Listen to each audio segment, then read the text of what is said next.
yeah, that this, I think I've maybe said this before about like my dance experience of like, I learned how to dance initially ballroom style Latin dancing in a studio. And that was, I already felt like, I remember explaining to a friend, like, I still feel so vulnerable doing this. It's like I'm going into this experience with like my skin peeled off. Like I feel so vulnerable. It was intense.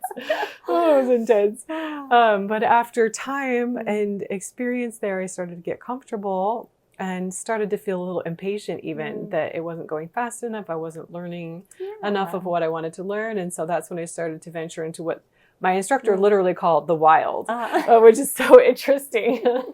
He would use that, but he's the wild of social dancing and like live, unscripted, you know, impromptu dancing, which went through a similar curve, but now I feel very comfortable. And I have new kind of frontiers that I'm pushing, but I definitely have had to practice like starting where I'm at and pushing the envelope just a little bit and then practicing feeling safe in that space before I can take it and expand upon it and take it outside of that context. So, you know, it was 6 months in the studio before I could even manage going into a live social dance environment. And I brought 3 friends with me. They didn't do any dancing. I'm like, you don't have to dance, just sit here because I don't think I can do this.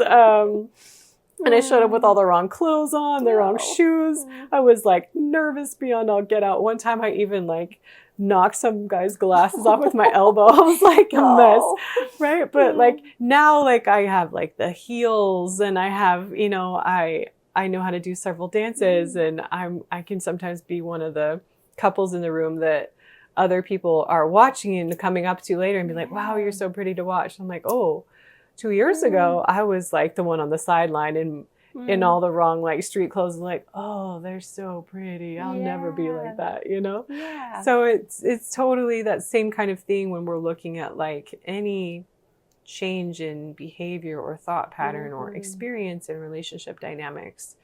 It can feel like I'm never going to get there. Yeah.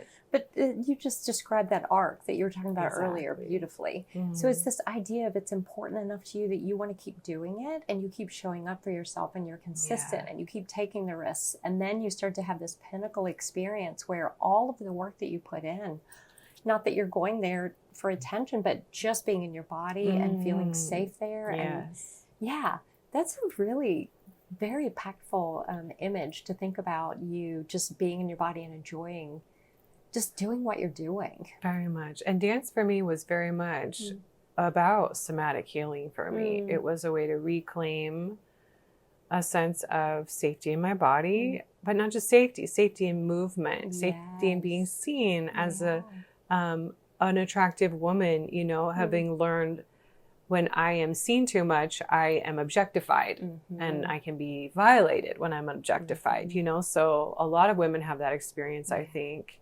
and end up hiding in all kinds of different ways that we hide. And so it was a lot of that for me, but being very grounded in my body.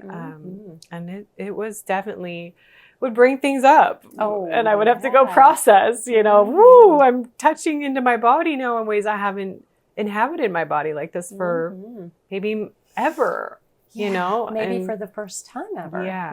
So it was very intentional that this was somatic. This is still, I still dance, but definitely a somatic experience of healing.